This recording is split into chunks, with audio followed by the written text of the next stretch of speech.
nesse painel a gente vai falar da transformação digital das pessoas, das empresas e o quanto que essa agenda ela é necessária e o quanto a gente não pode perder o timing. A gente precisa agir rapidamente.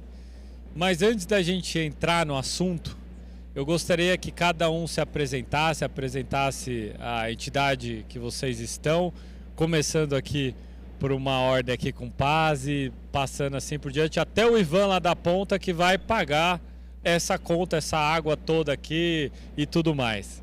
Por favor. Obrigado. Obrigado pelo convite. É um prazer estar aqui. Obrigado a todo mundo aqui escutando. Meu nome é Pasi Loman. Sou diretor da plataforma de gamificação Seppo. Seppo vem da Finlândia, assim como eu, por isso tenho esse nome e sotaque estranho. Mas eu mudei já da Finlândia em 97, primeiro para a Inglaterra para estudar. E quando eu estava fazendo meu doutorado, minha vizinha literalmente era uma brasileira. Vizinha virou namorada, namorada virou esposa e ela me trouxe aqui. E trabalho no setor de educação, tanto formal quanto treinamento corporativo, nos últimos 6, 7 anos mais ou menos, principalmente com essa ferramenta de gamificação Seppo. Então, obrigado pela oportunidade de estar aqui com vocês. Será um prazer. Olá pessoal, boa tarde. Obrigado pelo convite. Eu sou o Thiago Françoso. Eu sou vice-presidente da Fundação Adwane. A Fundação Adwane é uma organização sem fins lucrativos que visa ajudar com a empregabilidade e o empreendedorismo. Então, tudo que a gente faz é 100% gratuito, tanto para os alunos quanto para as organizações em que a gente conversa. Então, nós somos uma fundação internacional que começou na Índia, hoje estamos em 15 países. E 100% gratuito porque todo o financiamento ele vem do nosso fundador, Ramesh Wadhwani, que é um bilionário no Vale do Silício, e ele doa 80% de toda a fortuna dele para essa causa. Então, a gente oferece trilhas de soft skills para ajudar a combater o desemprego no nosso país. Então, muito obrigado. Boa tarde, comunidade. Que alegria poder estar aqui nesse evento, trazendo esse mundão chamado favela. Já é uma inovação a gente poder trazer esse tema aqui tão importante. Agradecer a todos os parceiros aqui do painel. Muito obrigado pela oportunidade. Eu sou Gilson Rodrigues, eu sou de Paraisópolis e sou presidente do G10 Favelas. O G10 Favelas é um bloco de líderes e empreendedores sociais das 10 maiores favelas do Brasil, que juntas buscam criar um novo olhar sobre a favela. Em vez dessa favela violenta, marginal, pobre, carente, uma favela potente, que sabe o que quer, que não quer viver de doações, mas que busca investimentos para transformar sua vida, que não elege heróis e nem busca culpados, mas que busca essas soluções para inovar. E o nosso grande descoberta e inovação é que, apesar da gente estar em bolsões de pobreza, essa pobreza acumulada representa alguns bilhões de reais.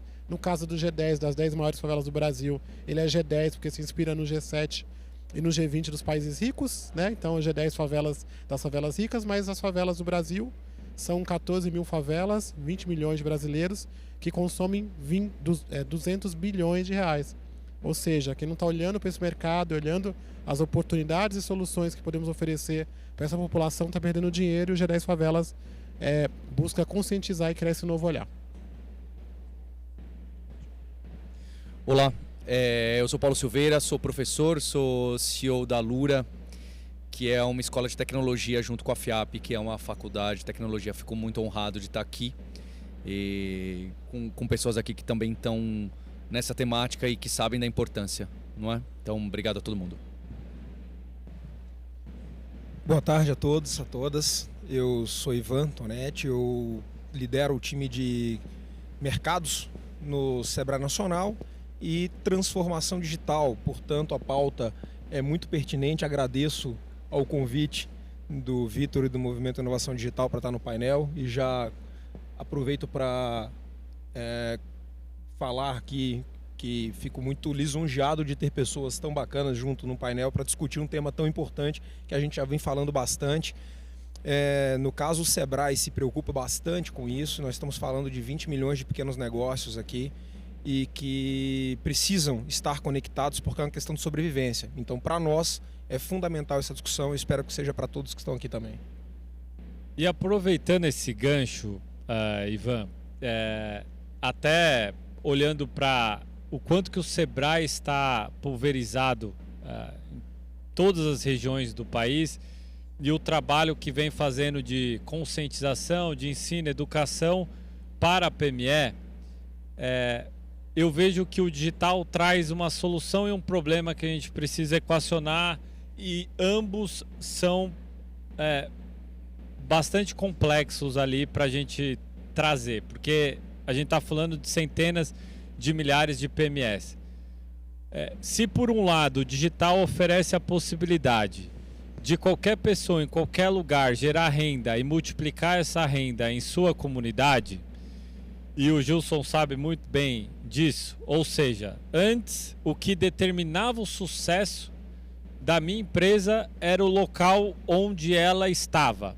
Então, se eu tenho um comércio, por exemplo, na Avenida Paulista, mais pessoas, mais clientes. Gol.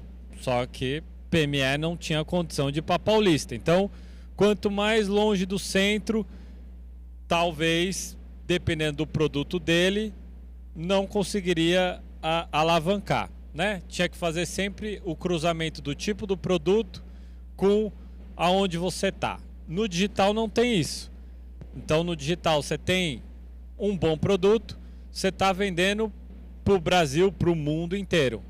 Então, a gente viu uma desregionalização do mercado. Então, o vendedor de capinha de celular de São Paulo compete com o vendedor de capinha de celular de Recife. Ponto.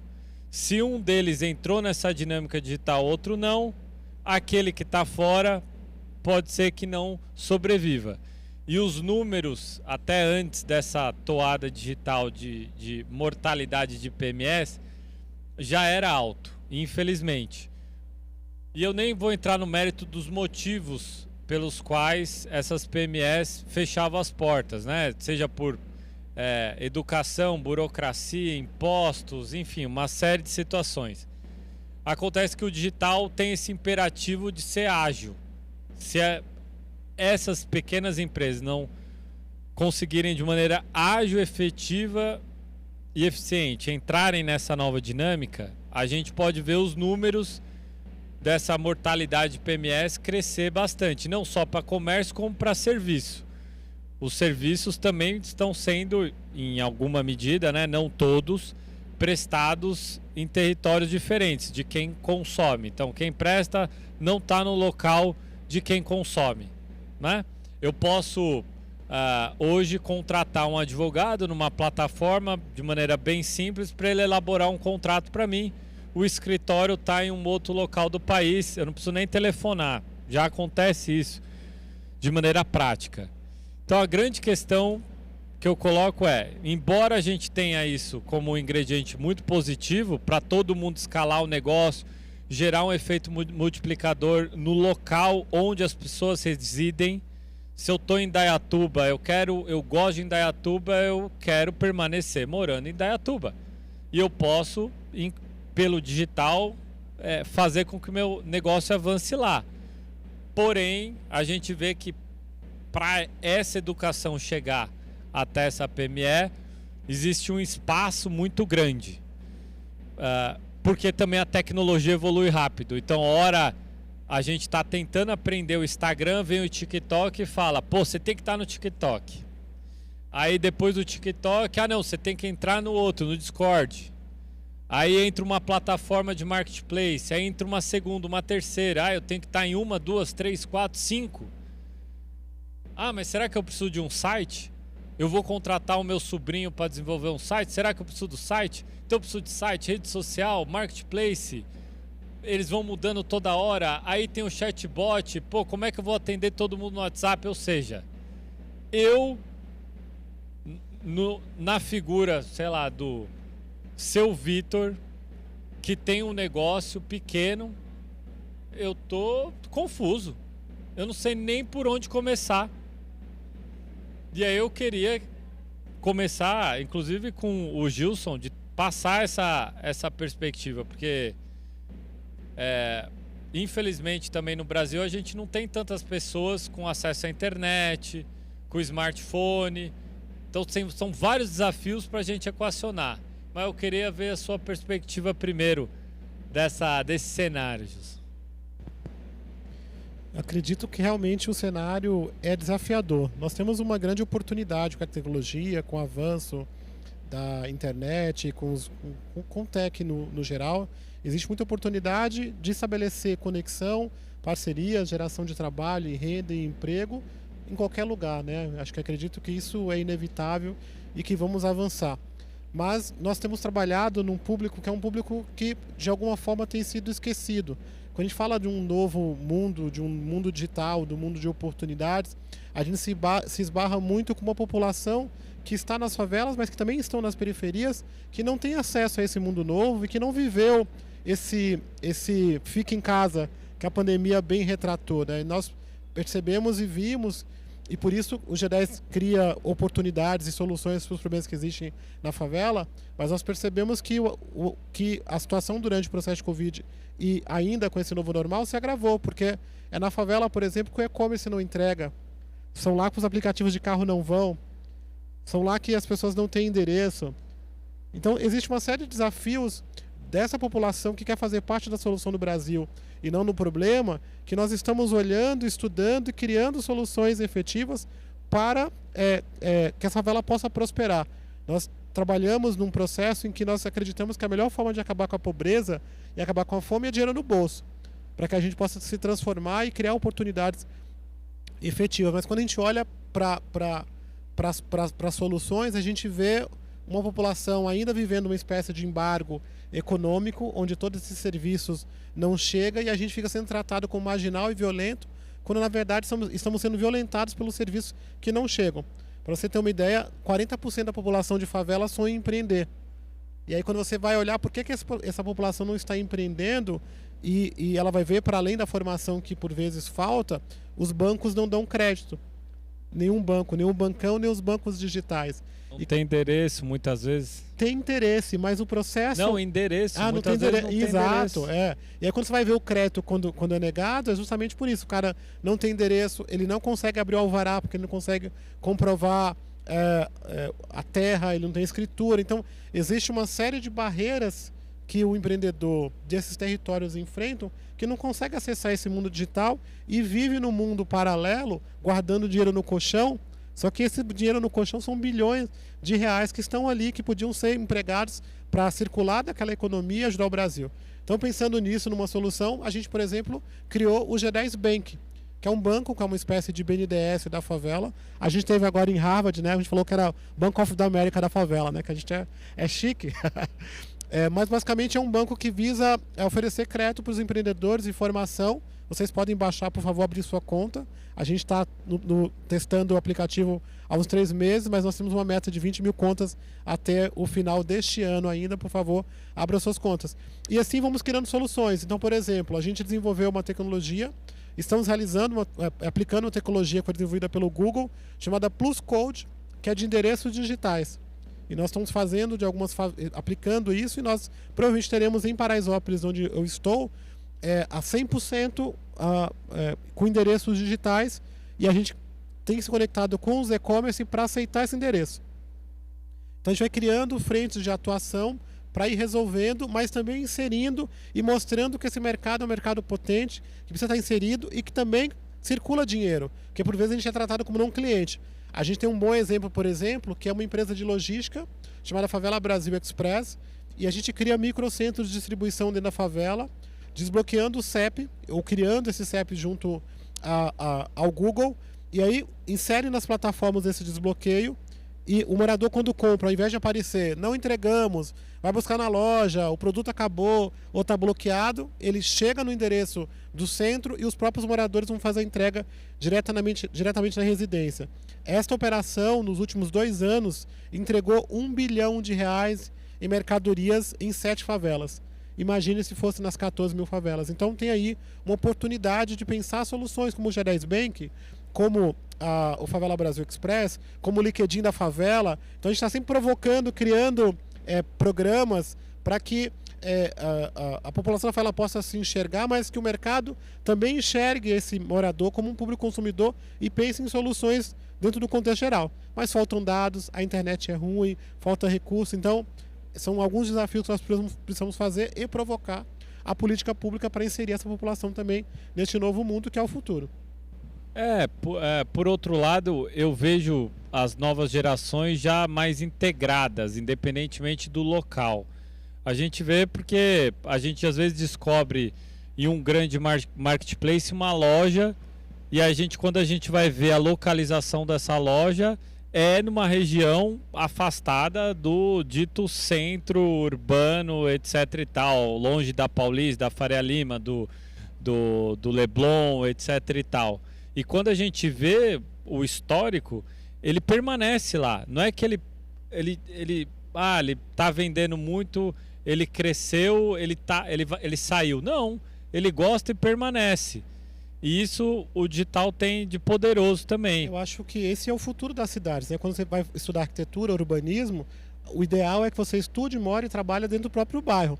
Mas isso é um programa que nós temos que estimular muito, assim. Acontece, tem pessoas aproveitando essas oportunidades, tiveram mais oportunidades desde o início, mas nós temos que promover isso em escala, que aí a economia aquece, o povo ganha dinheiro, a favela prospera e a gente avança nisso. Até puxando o gancho dessa educação online pro Paulo. Paulo, vocês são uma das lideranças aí da educação à distância, né? Voltado muito para um problema que é outro, não é tanto esse primeiro que a gente falou, mas é da carência de profissionais de tecnologia no Brasil, né? Muito se fala que somadas todas as graduações de exatas, mesmo assim não daria conta do déficit que a gente teria de número de vagas que a gente vai abrir no setor dito de tecnologia, mas do digital de maneira geral, e que a gente não tem esses profissionais qualificados, chegando ao ponto de muitas empresas nem exigirem diploma.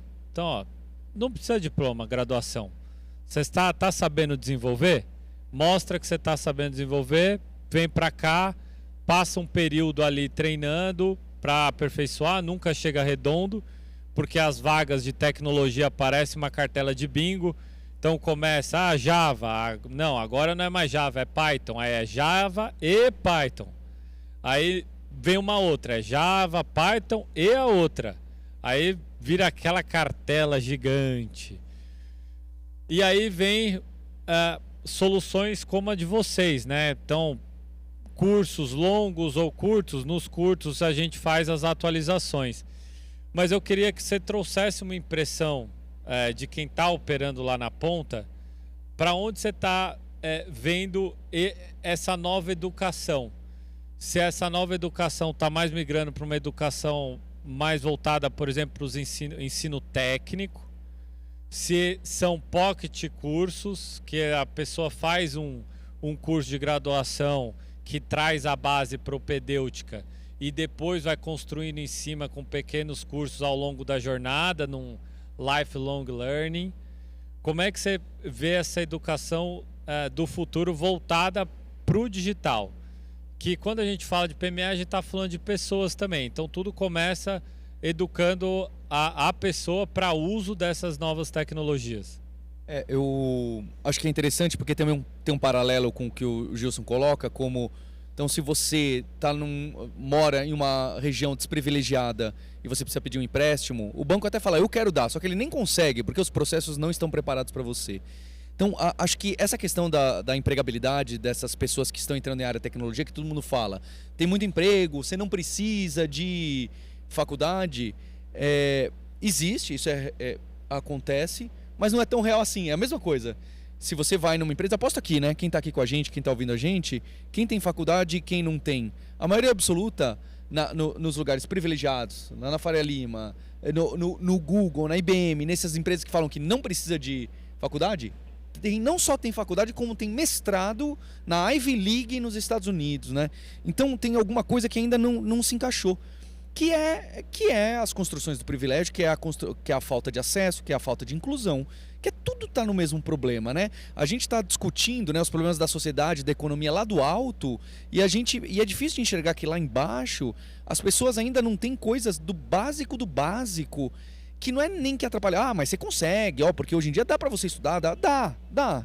Mas a pessoa está faltando o endereço, está faltando o diploma, está faltando saber estar no ambiente de startup e conversar com a pessoa ao lado. Falta tanta coisa básica ali que para chegar nesse espaço de preencher essa vaga com, mesmo que ela conheça o Bingo, a cartela e ela saiba o Java, falta para ela um monte de outros skills, falta ela chegar até o trabalho, que é 2 horas de distância, falta um monte de coisa. E a gente vê isso, né? Porque a gente tem essa escola online de cursos não regulados, que tem pessoas de classes sociais completamente diferentes. E a gente vê que o desafio de um e o desafio de outro é diferente, mesmo se eles estão mesmo skill técnico. Então é complexo. E aí, para pegar aquela sua primeira pergunta que você fala, o desafio da PME, da digitalização, eu acho que as PMEs que a gente vê, que estão morrendo, nascendo o tempo todo, elas ainda têm problemas ainda níveis abaixo, né? Elas têm problemas níveis abaixo do que abrir um site ou atender via o chatbot, etc. Elas ainda estão com aquele problema do... Eu não tenho o CNPJ para dar nota. Eu queria muito dar nota e pagar o imposto, mas eu nem consigo, não é? Então acho que o problema está tão complexo que a gente não consegue destravar esse potencial. Seja das favelas, seja da classe baixa em algum lugar, ou seja de pessoas que não conseguiram trilhar os caminhos que seriam possíveis aí, né? Eu vejo a educação mudando de pouco em pouco, né? A educação, assim como, né, o sistema prisional, biblioteca, universidade, hospital, são grandes instituições que demoram muito para mudar. Muito para mudar. Então essas mudanças são muito devagares. Então, mesmo o poder que a graduação tem, a universidade tem, para isso ser mais democrático, vai demorar para a gente encontrar esses caminhos, tá? A universidade, o estudo a longo prazo, aquele mecanismo mais tradicional, na próxima década ainda vai ser muito parecido. Gostemos ou não, também, aí é outra questão. Então as coisas demoram e a gente precisa fazer parte, destravar essas coisas, senão a gente não consegue mudar as questões ali de cima, tá? Essa é a minha visão, tá bem? Não, eu concordo plenamente com você, plenamente. Aliás, até puxando o gancho com o Ivan. Ivan, não é de hoje, né? Dentro do Sistema S, se tem um serviço que está realmente adensado em várias regiões e promove muitos bons atendimentos para essa informação chegar na ponta, até informações do tipo, como a do Paulo falou, assim, como abrir um CNPJ.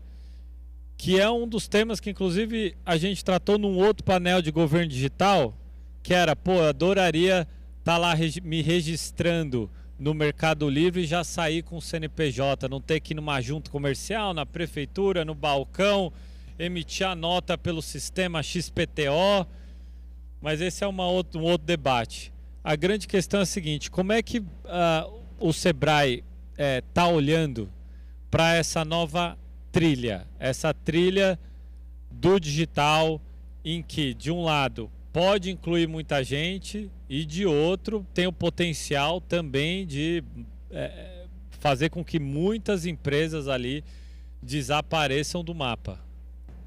Essa é uma questão muito boa, né, Vitor? E todo mundo começou já a explorar um pouco disso aqui. Eu cheguei a comentar no começo que nós estamos falando de 20 milhões de pequenos negócios. Pequenos negócios para o Sebrae é menor, inclusive vocês estão falando de PME, né? Mas aqui a gente reúne as pequenas e médias empresas. Para o Sebrae a gente fala muito de MPE, ou seja, micro e pequenas que faturam até 4 milhões e 800. Então nós estamos falando de um nível até abaixo de algumas que podem estar nessa escala das médias empresas. E nisso nós estamos falando, portanto, dessas 20 milhões que mais de 5 milhões não vendem por canais online, certo? 5 milhões não vendem por canais online. Só que 99% dos pequenos negócios no Brasil já utilizam a internet. Então eles têm a ferramenta, porque eles têm o telefone, no mínimo, e eles têm a conexão. Muito embora às vezes não seja a melhor conexão, mas eles têm. Só que eles não... E eu estou falando só de quem tem CNPJ, então não entrou nem no caso de quem não conseguiu se formalizar, né? Só que essas empresas, elas vendem prioritariamente utilizando o WhatsApp Então, nós não estamos falando de quem utiliza a internet para vender efetivamente. Nós estamos falando de quem utiliza o WhatsApp para tirar um pedido. É algo mínimo, não é nem o WhatsApp Business, com todo o potencial que a ferramenta entrega. Quando a gente vai para redes sociais, nós estamos falando de 50%. Quando a gente vai para um site, 12%. E aí, apps, marketplaces, enfim, caiu abaixo dos 10%. E aí você fala, não, realmente, se a empresa de São Paulo que vende online está competindo com a de Pernambuco que não vende, a de Pernambuco vai estar com problema. Porque uma hora, o consumidor, que já somos mais de 115 milhões, vai olhar e vai falar, não quero sair de casa para comprar hoje não. E vai pedir em quem entrega amanhã, às vezes no mesmo dia. Em São Paulo, eu tive um e-commerce aqui muito tempo, era no mesmo dia, a maioria dos pedidos, né? O tal do same day. E a gente tem que estar preparado e as empresas têm que estar preparadas para isso. Aí entra o que você queria perguntar, mas como é que o Sebrae está lidando com isso? No ano passado, nós atendemos só em temáticas de mercado digital, consultoria e capacitação, 203 mil CNPJs. Este ano, até agora, nós já passamos de 350. Então, nós já ampliamos muito a base e no ano passado já foi um crescimento frente aos 100 mil que a gente tinha atendido no ano anterior. Então, 100 mil, dobramos para 203 e vamos provavelmente dobrar agora para 400 mil. Ou seja, nós estamos chegando a mais gente para falar justamente isso. Você precisa entrar no digital. Mas o que é o entrar no digital? Né? É você se preparar bem para entender quais são os canais que eles não sabem, e eu vejo isso porque muitas vezes eu vou dar a mentoria ou a gente pega isso nos atendimentos. Não sabe o que é vender no digital, não sabe das possibilidades. Muitas empresas não sabem o que são marketplaces, efetivamente. Se você pergunta aqui, e eu estive há pouco tempo lá em Brasília fazendo uma palestra, tá até o pessoal aqui da Cisconha que me convidou para dar uma palestra, e perguntei, quem compra via marketplace? 99% do público. Todos os empresários, praticamente. Quem vende via marketplace? 5%. Então a gente tem um caminho muito denso ainda para entender, para que o empresário entenda o marketplace como um canal de venda e não como um canal de consumo. Assim como a internet, pensando nas redes sociais, e aí a gente traz os influenciadores trazendo um papel muito importante também, e inclusive nas favelas, saindo das favelas, porque eles têm a arma para fazer isso, já com essa influência, para poder levar isso como um negócio, porque todo mundo é consumidor de conteúdo, mas pouquíssimos são produtores. E quando você produz, você consegue começar a pensar em remuneração. Aí você consegue pensar a empreender, porque até então era um passatempo. Aí é isso que a gente tem que mudar. E, portanto, no Sebrae a gente começa por aí, pela sensibilização e mudança da mentalidade para que você empreenda no digital e não só consuma a partir dele ou minimamente faça um atendimento. E daí a gente traz, portanto, essas frentes, né, dos marketplaces, ou seja, os canais de terceiros, os canais próprios, um site, uma loja virtual, as redes sociais, como possibilidades, e que em determinado momento ele vai lançar mão de uma ou de outra, ou de mais de uma se tiver possibilidade, mas que ele entenda tudo isso como efetivos canais de vendas e não fique preso a pensar que ele não pode, não faz, não conhece, não tem gente, e que realmente é uma realidade, né? Muitas vezes eles são equipes. Nós estamos falando desses 20 milhões, 16 por aí são mês, e a gente sabe que o MEI é 1 ou 2, né? Então você tem uma dificuldade, obviamente, bem maior de operar. Mas aí vem o Sebrae para auxiliar na formalização, no entendimento dos canais e na aproximação desses canais com a melhor condição. Também que ele se prepare e possa aproximar, entrar nos canais, inclusive oferecendo serviços de consultoria e de preparação do e-commerce, subsidiados, oferecendo 70% de desconto, por exemplo, para ele poder contratar sem que isso elimine um pouco o caixa que ele tem para poder fazer o capital de giro. E nessa linha eu vejo que nos últimos tempos tem surgido cada vez mais a figura da pessoa que tem uma ocupação e usa o digital como complemento da renda, né? E aí esse complemento da renda muitas vezes tem um CNPJ ou não.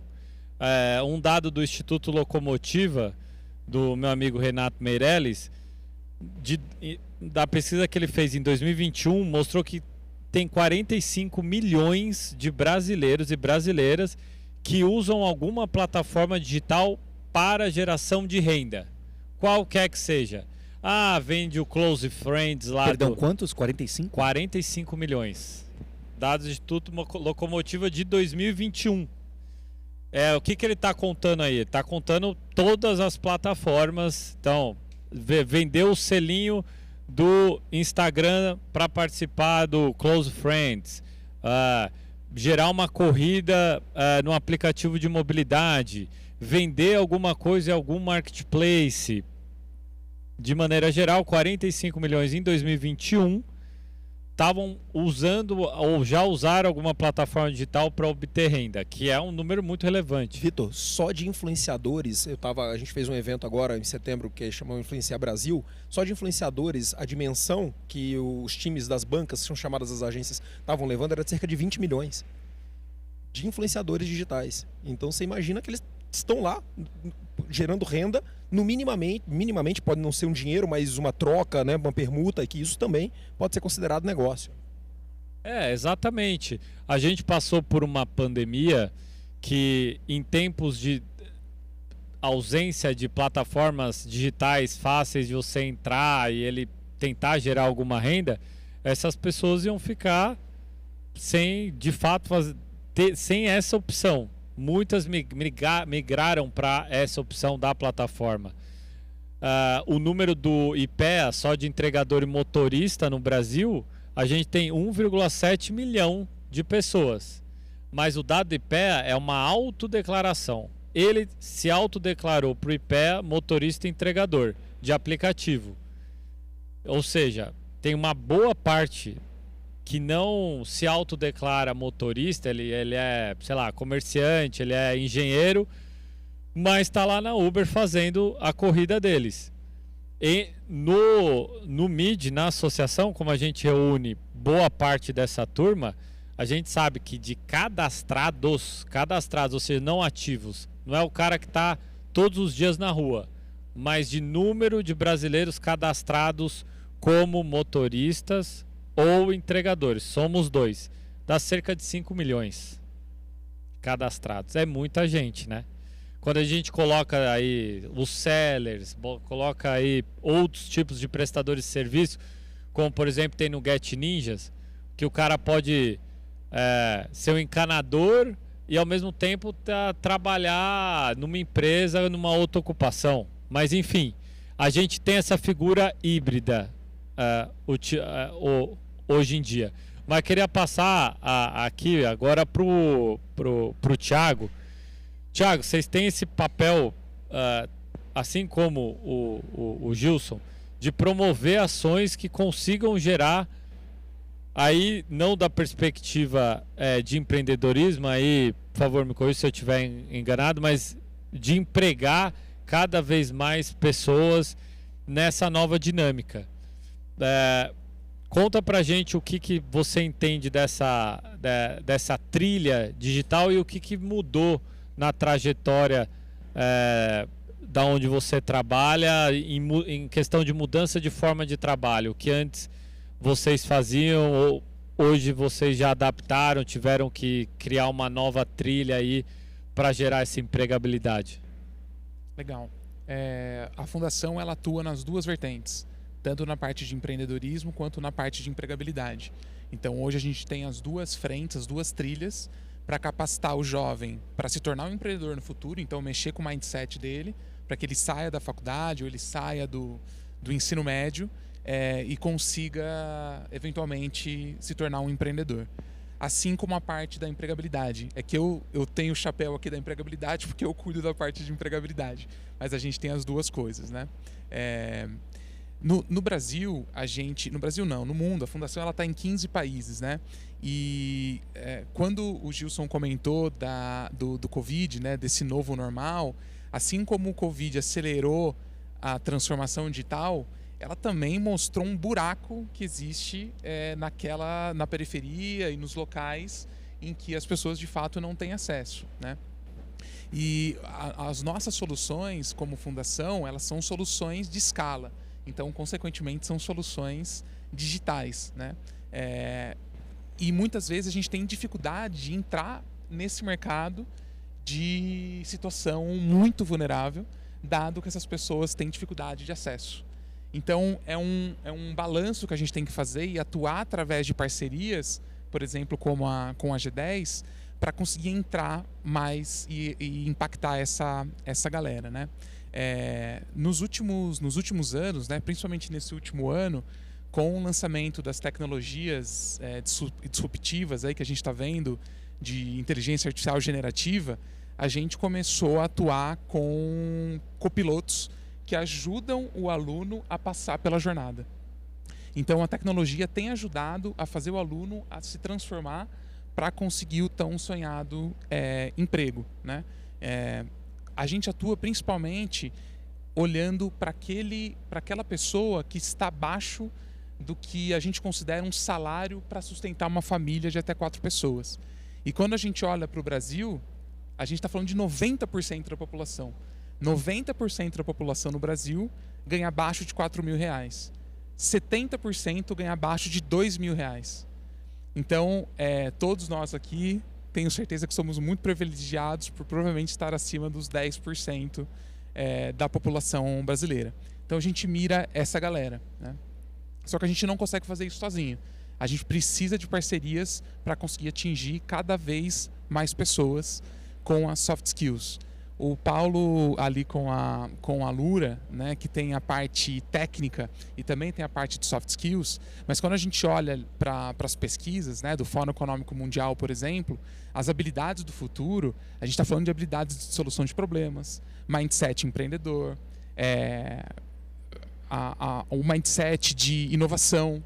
Então, conseguir juntar essas duas coisas, da parte técnica com a parte de soft skills, para que, tanto do ponto de vista de empreendedorismo quanto de empregabilidade, é fundamental para que a gente consiga evoluir com a educação no nosso país, né? E existe um gap gigantesco entre escola e mercado de trabalho. Essa é outra iniciativa que a gente precisa conseguir aproximar, né? As escolas não preparam ninguém para o mercado de trabalho. Então a gente precisa conseguir melhorar esse cenário. Você citou soft skills, que são essas habilidades, né, que hoje são mais enaltecidas no ambiente de trabalho e tal. Citou empreendedorismo. Aí eu não vou dar um dado, tá? Eu vou usar o Data Vitor. Ou seja, sou eu mesmo que estou falando aí por observação. A galera mais jovem, eu já estou falando que nem tiozão, cara. Quando eu falo garotada é fogo. Os mais jovens, eles já estão mais propensos a empreender, seja para o bem ou para o mal. E eu digo para o mal também, porque muitas vezes eles estão influenciados pelo Instagram, que só mostra coisa bonita, só mostra o case de sucesso, não mostra o case do fracasso. E às vezes o fracasso ensina, talvez não, fracassos, erros, ensinam muito, muito, muito. E aí, por isso que se a gente não cuidar muito bem desses soft skills, dessa nova geração que vem, a minha impressão é que a gente vai ter muita gente frustrada, né? Querendo querendo encurtar caminho, sendo grande sucesso em 2, 3 anos, sabe? Meu amigo, você tem uma vida inteira, calma. Você não precisa virar diretor, não precisa ter uma empresa com 100 milhões. Não, tem um caminho a se percorrer. E aí eu vou passar a bola para você, Loman, e já endereçando uma pergunta da plateia. E que bom que vocês estão perguntando, tá? Essa é uma pergunta do Fernando. Eu não sei se o Fernando quer se identificar. Ô, Fernando, boa! O Fernando perguntou aqui, ó. Eu tô passando para você. Qual a trilha educacional executivo com mais de 40 anos tem que seguir para se manter atualizado digitalmente e continuar liderando essa garotada digital? Ah, você usou garotada, cara. Tá que nem eu, tiozão. O que você acha, Loma? Assim, 40 a mais, como que essa pessoa adulta, na tua visão, ela poderia ter de práticas, ir atrás, quem buscar, para justamente se manter ativo no mercado de trabalho, seja para empreender, seja para, enfim, buscar uma readequação profissional? Muito bom, obrigado pela pergunta. Acho que colegas também podem me ajudar, mas eu vejo que hoje em dia não necessariamente precisa pensar que, ok, tenho 40 anos, quero mudar carreira, então preciso reentrar para a universidade, mas tem vários cursos pequenos, microaprendizagem, que dá para rapidamente, em algumas semanas, aprender um novo skill, uma habilidade, seja de inteligência artificial, outras coisas de TI. Tem cursos gratuitos como a Fundação oferece, tem instituições como Sebrae que podem me ajudar.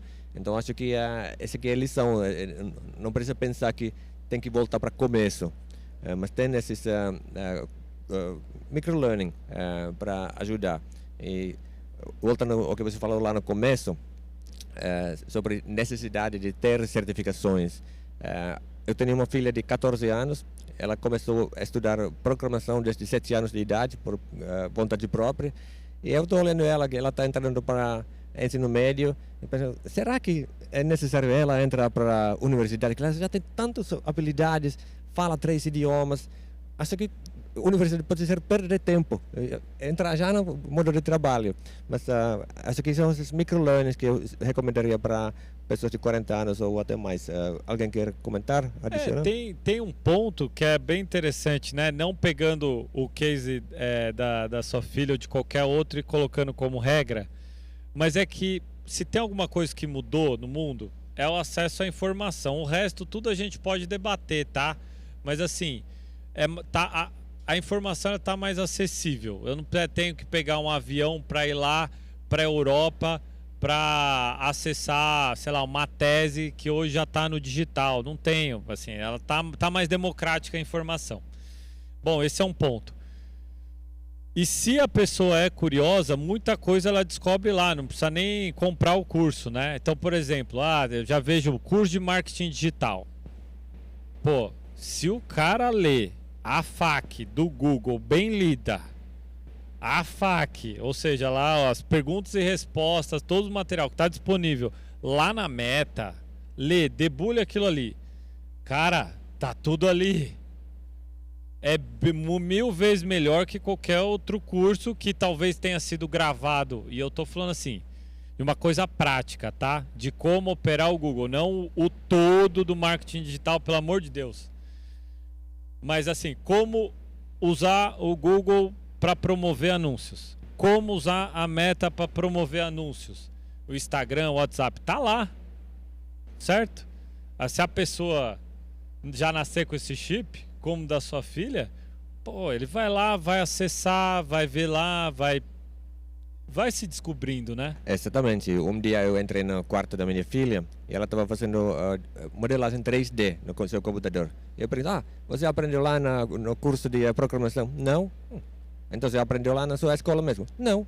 Então como? YouTube. Então ela mesma pegou esse interesse, seria legal fazer modelagem 3D. Vou lá no Google com as ferramentas e depois para o YouTube. Será que alguém já ensinou a usar essa ferramenta? Obviamente que já tem um monte. Aí começou a fazer. Pegou os primeiros passos, tendo mais interesse, aí você vai para algum curso para aprender com mais profundidade. Mas realmente dá para fazer tanta coisa na internet gratuito para começar. É que a grande preocupação que eu tenho em relação a essa inclusão digital como um todo é as pessoas saberem muito usar uma ferramenta, mas não saber ter o pensamento crítico. Aí que está a importância da base, né? Porque eu posso saber, sei lá, usar uma faca, que é uma ferramenta, usar o fogo, que é uma ferramenta, que são tecnologias que foram surgindo, só que ao mesmo tempo eu não consigo raciocinar um problema complexo, porque eu só sei mais ou menos usar para algumas coisas a ferramenta, né? Por isso que eu me pego refletindo como é que vai ser essa educação, seja para as pessoas ou para as pequenas e médias empresas, porque para a pequena e média empresa, as ferramentas sendo bem utilizadas, eles já seguem um bom caminho. A questão é o próximo nível. O próximo nível da PME, uma grande empresa, vai precisar dos doutores, como o Paulo disse, os caras bem formados. O CTO da Log, que eu tenho participação lá, ele está em Miami, é doutor. O CTO anterior da Log era o Davi, a gente tirou lá do Google, doutor também. Aí você vai olhar os analistas. Eu passei pelo iFood, agora estou na Log. Você vai olhar os analistas, aí já analista já tem o cara que migrou de área, tem o cara que, olha, ele era do jurídico, aí ele estava frustrado com o jurídico.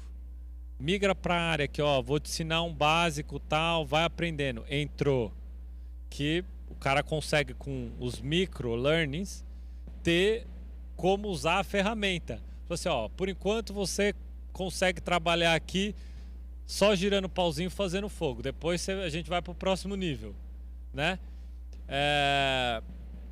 E aí, para dar um fechamento, que eu nem sei se a gente estourou o tempo, e se alguém tiver mais pergunta, por favor, faça aqui pra gente. Só para encerrar, um dos temas que a gente está debatendo no Conselhão, eu faço parte lá do Conselhão da Presidência da República, é justamente como que a gente vai tratar essa inclusão digital. Então não é nem educação para hard tech, pesquisa, desenvolvimento e tal, que é o que é feito propriamente nas universidades, com método científico e tal. Mas como é que a gente vai conseguir incluir no menor espaço de tempo essas pessoas no digital? Não só para consumir. A favela, a comunidade é um baita do mercado consumidor, mas também como um produtor, usando essas ferramentas que possibilitam você expandir territórios.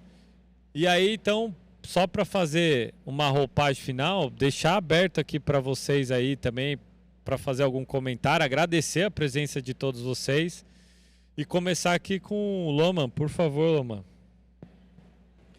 Bom, uma coisa que eu gostaria de acrescentar em termos de inclusão digital é, às vezes, as ferramentas digitais esquecem as pessoas que têm algum tipo de deficiência audiovisual. No Brasil tem 6 milhões de pessoas cegas, tem 10 milhões de pessoas com deficiência auditiva. E muitas vezes eles ficam fora do mundo digital, porque as ferramentas não foram criadas pensando nesse público. Mas é muita gente. Então, realmente, nós, cada um que trabalha na área de tecnologia, tem que pensar nesse lado de inclusão também.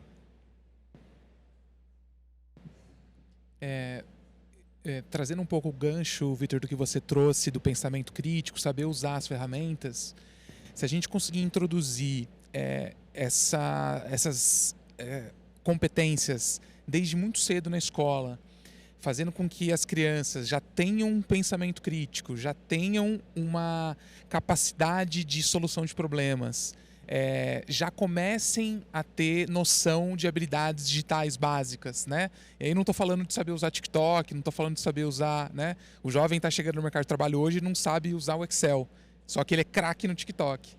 Então a gente tem que dar um passo para trás. Então, se a gente começar a inserir isso desde o começo nas escolas, eu acho que é um bom caminho para que a gente tenha um futuro brilhante aí na educação. Estou concordando. Acho que esse é um caminho que nós temos que fazer e pensar, olhar para a oportunidade, olhar também como o mercado consumidor, mas principalmente um mercado que pode criar suas próprias soluções. Assim como no mercado de cegos, como nós não estamos formando cegos para estas áreas, possivelmente poucas pessoas vão olhar e vão falar, quero criar uma solução. Então, quando a gente não é visto como cliente, ou por vezes como gente, ou as pessoas não conseguem perceber os nossos desafios e dificuldades, nem sempre as soluções que são criadas são possíveis ser integradas. Existem milhares de soluções que já existem, que podiam resolver o problema ou os problemas da favela. E as pessoas não acessam. Alguma coisa tem. Então, mas falta esse conhecimento, essa integração e as pessoas da favela desenvolvendo suas próprias soluções. À medida que a gente trabalha a questão da educação, cria iniciativas, que podem dar exemplo e que possam ser escaladas, a gente vai se colocando e se posicionando como um público que precisa dessa oportunidade. A gente criou lá o G10 Tech, né? Então, dentro do G10 Tech, nós estamos promovendo uma série de oportunidades nessa área do digital, mas também desenvolvendo as nossas próprias soluções. Então, quando você olha assim para o G10 Hub, a gente tem assim, se a gente fala assim, se você precisa de crédito, G10 Bank, quer entregar, Favela Brasil Express, precisa de emprego, LinkedIn da Favela, precisa se alimentar bem, Mãos de Maria e Agrofavela. Também criamos a Mais Favela de TV, que inclusive esse ano a gente foi para Cannes, falar no Festival de Cannes, apresentamos cases no festival. Estou concorrendo ao Caboré desse ano, trazendo essa inovação ligada à comunicação e basicamente nós estamos fazendo isso para poder contar as nossas histórias de sucesso. Porque é tão diferente falar de favela rica, de favela pensando, que a gente não tem esse conhecimento. As histórias que contam sobre nós é do noticiário policial. E nas propagandas, quando você olha para a propaganda ainda hoje, até o cachorro é loiro.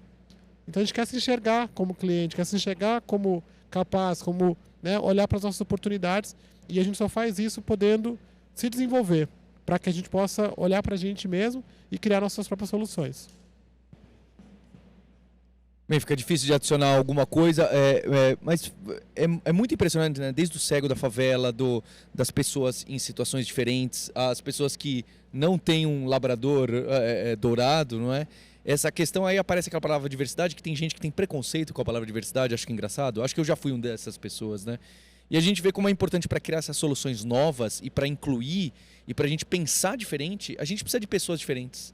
Que senão a gente vai fazer a solução para nós mesmos, né? É assim que a gente trabalha, né? A gente tem a nossa, como disse aquele professor de Brasília, né? Tem a nossa cosmovisão do mundo e aí a gente fica um pouco presa, né? É difícil a gente ter uma mais alta se a gente não tem outras pessoas, né? E com mais pessoas diferentes, aí sim a gente vai trazer as soluções de verdades maiores, mais amplas. Então a gente precisa de pessoas muito diferentes da gente.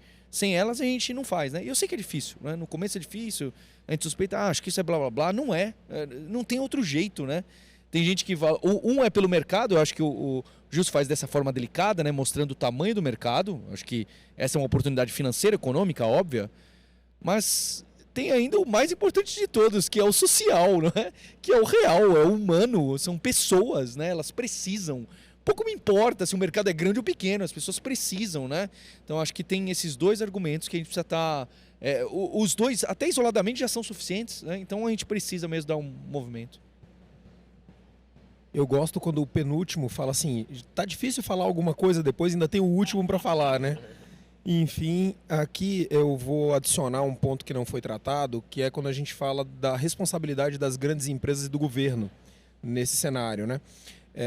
Cada um tem o seu papel. A favela vai entender o que eles podem fazer, as pessoas com deficiência vão entender o que elas podem fazer, mas se a gente não fomentar e der as condições, as ferramentas para que isso aconteça, vai sempre ficar mais difícil. Então, enquanto o Sistema S aqui, eu tomo a palavra para dizer que é nosso papel, e aí a gente vem com os incentivos para a inovação,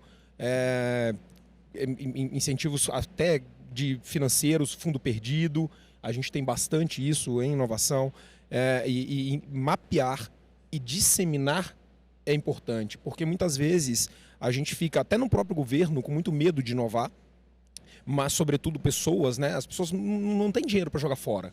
E quando a gente fala de baixa renda, menos ainda. Ela está jogando fora, ela está investindo o tempo dela, que já é tudo que ela tem muitas vezes.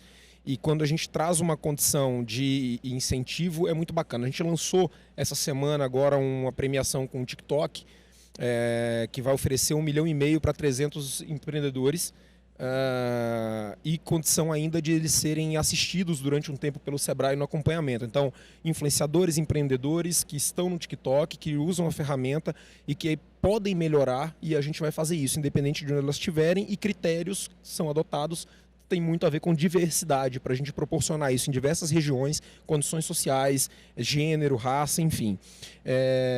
E esse é um exemplo, e estou falando porque isso a gente lançou ontem, saiu a matéria sobre esse concurso, mas tem diversas outras iniciativas que a gente pode trabalhar com empresas grandes, com o governo, com o Sistema S, com associações, enfim, e a gente unidos proporcionar para que as pessoas que querem e muita gente quer, né? Foi falado aqui de 45 milhões de pessoas que não têm o CNPJ ainda, mas que são empreendedores, mas eu falo de 46 milhões, muitas vezes pela pesquisa GEM, que querem empreender. Então tá ali, a pessoa tá com vontade, o que precisa? Um empurrãozinho técnico, habilidades, a gente está falando de soft skills aqui, a gente fala de hard skills, mas a gente fala também de condição, ferramentas e principalmente de incentivo para que ela faça sem medo de estar perdendo tempo e com isso sair um ano depois, 2 anos depois, pior do que ela entrou, né? E essa troca que vai fazer com que a gente chegue em soluções que talvez não foram aplicadas justamente porque não teve essa interação. Eu concordo muito com o que o Paulo disse, assim, diversidade não é um papo de filantropia, é de fato um elemento de trazer o divergente como condição sine qua non para dar o próximo passo na inovação. Porque você pode inovar escutando o cliente pode trazer para você ideias e feedbacks que vão te dar uma outra trilha, como também o seu próprio ambiente de colaboradores, né? Eu lembro que no meu colégio, não era possível que todos nós gostássemos das mesmas baladas, das mesmas músicas. Não é possível. Tinha alguma coisa errada. Hoje eu entendo. É porque a gente era do mesmo grupo, era do mesma patota, da mesma região. A gente tendia a ter o mesmo olhar sobre as coisas. Divergia de opiniões, obviamente, mas sempre dentro de uma mesma trilha. Esse é um ponto. E o outro ponto é escutar a pessoa lá da ponta. Se para a PME, primeiro ela tem que passar do problema de emitir nota fiscal, então a gente vai ter que atacar esse primeiro antes do resto, certo? A mesma coisa se a pessoa for com fome para a escola, não vai aprender direito, então tem que atacar a fome primeiro e assim por diante. Bom, eu espero que vocês tenham gostado desse painel, agradecer novamente vocês todos aqui, espero que a gente continue também esse papo aí durante o ano inteiro para a gente ver se a gente consegue incluir cada vez mais pessoas e empresas dentro dessa dinâmica digital. E veja, gente, não é tecnologia, é um novo jeito de pensar, uma nova dinâmica, uma nova gestão das coisas, tá? É isso que é o digital. Obrigado novamente.